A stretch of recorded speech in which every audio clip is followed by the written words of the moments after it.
Heyo, assalomu alaykum. Xo'p, bugun biz sizlar bilan ingliz tilini rivojlantirish bo'yicha mashg'ulot o'tkazamiz.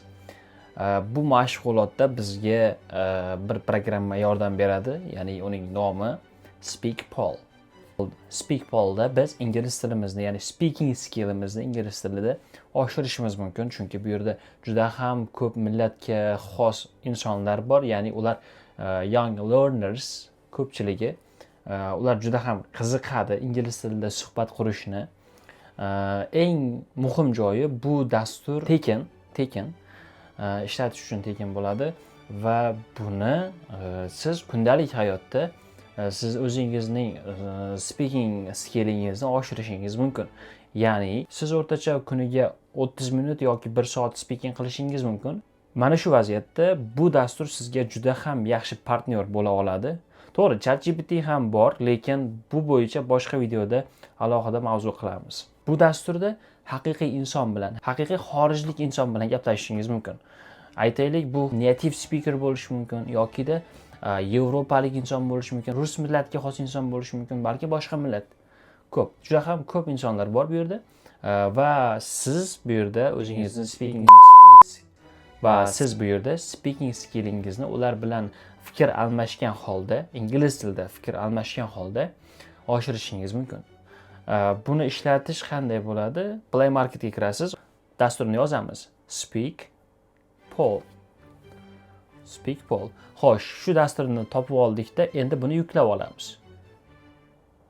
Yuklab olganimizdan so'ng bizdan birinchi so'raladigan narsa, agar bizning avvaldan akkauntimiz, ya'ni avvaldan bizning login parolimiz bo'lsa, avvalab kirgan bo'lsak, biz o'sha eski akkaunt bilan kirishimiz mumkin. Bu bo'lsinki Gmail bo'lishi mumkin, Outlook bo'lishi mumkin va hokazo. Menda avval bor edi, o'shaning uchun login qilib kirib ketdim. Agar sizda bo'lmasa, qaytadan ochishingiz mumkin boshdan, ya'ni noldan ochish mumkin. Bunga o'zingiz akkauntingizni kiritasiz. Bor Gmail akkaunt kiritsangiz juda ham yaxshi. O'sha akkaunt orqali yangi akkaunt ochib olasiz bu programmaning ichida. Va sizda mana shunday o'yin hosil bo'ladi taxminan. Bu yerda siz Find a Perfect Partner bo'limini tanlaysiz va u zagruzka qiladi va izlaydi sizga mos va siz xohlayotgan partnerni topib beradi bu yerda. Bu haqiqiy odam, boshqa millatga xos odam bo'lishi mumkin, o'zbek bo'lishi mumkin, ingliz bo'lishi mumkin, nima bo'lgan taqdirda ham u ham siz kabi ingliz tilida o'zining speaking skillini oshirish uchun harakat qilayotgan odam. Mana shu tomoni yaxshi. Qani boshladik bo'lmasa. Speaking qilib ko'ramiz. Sizlar uchun praktis ham o'rganish, ham tajriba. Xo'p, unda boshladik. Hello. Hello, good afternoon. Good afternoon. Hi there. Yes, sir. How are you doing today? Oh, I am good. Thanks for asking. What about you, Arthur?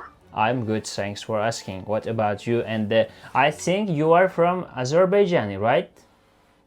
Yes, absolutely right. Wow. And you're from Uzbekistan, yeah? Yes, you are right. Perfect. My name is not like a real name. It's not Arthur. My real name is Abdurrahman.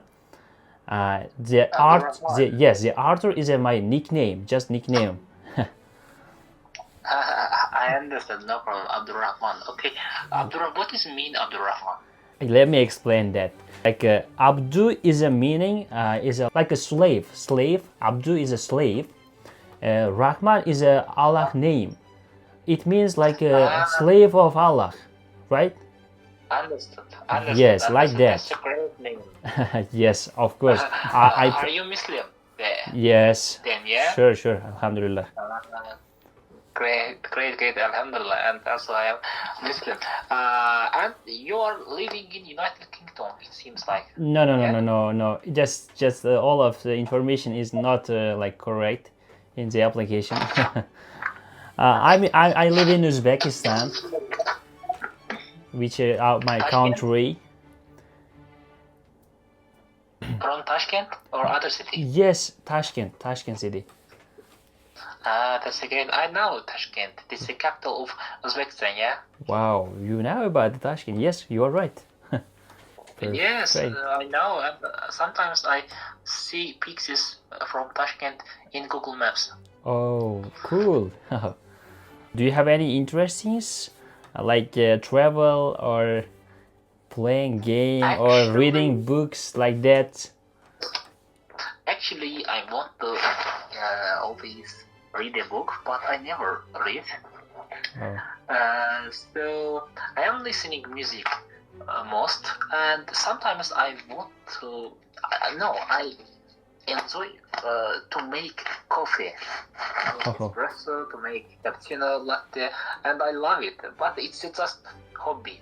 It's not my specialty or work. Wow. I think that this is my hobby and this is my interest. Okay, I got you. What about you? If I speak about my hobbies, I like to reading books, and also listening music is a very good for me, because listening music is like peaceful for me. I can feel very well when I listen music. Like that. Absolutely right. Same. See, and I specially mentioned that I have a friend, and he loves to read book, and especially he loves. Oh my gosh. Mana suhbatimizni beliga tepishdi. Bu dasturni bitta minus tomoni bor. Suhbat qurayotganingizda vaqt sanaydi. Ko'rgan bo'lsangiz, vaqt sanaydi. Mana shu vaqt bu yerda hozir 4 minutda o'chib qoldi, lekin aslida agar suhbatingiz 10 daqiqadan oshsa, dastur avtomatik suhbatni to'xtatadi va siz qaytadan yangi suhbat boshlashingiz kerak. Mana shu tomoni bitta minus hisoblanadi dasturni. Lekin siz 10 daqiqadan hech bo'lmasa 3 ta qilsangiz yo 4 ta qilsangiz, har xil inson bilan suhbatlashasiz ingliz tilida va sizning hech nima qilmagandan ko'ra, ingliz tilini speaking bo'limida hech narsa qilmaganingizdan ko'ra, bu narsa sizga ancha ham foydali va barokatli bo'ladi. Shuning uchun nima bo'lgan taqdirda ham nimadir qilgan odam yutadi. Va sizga shu sababli buni maslahat beryapman. Mana hozir bizning o'rtacha 10 daqiqamiz o'tdi, lekin men nimanidir oldim. Ozarbayjonlik bir do'stimiz bilan suhbat qurdim va bu suhbatda men bir xil narsalarni fikrimni almashdim. Qayerdanligini bildim, buning nimalarga qiziqishini so'rab oldim va men o'zimnikini so'radi. Men aytdim bu narsani. Bu yerda communication bo'lyapti. Va bu communicationda har xil idiomalar, frazalar, har xil so'zlar ishlatilyapti. Bu so'zlarni har bittasini siz hech bo'lmasa tushunmay qolgan taqdiringizda ulardan so'rasangiz sizga aniq aytadi. Shu sababli bu dasturni yuklab oling, foydalaning, tilingizni yanada rivojlantiring. Va shu bilan bu videomiz ham o'z nihoyasiga yetdi.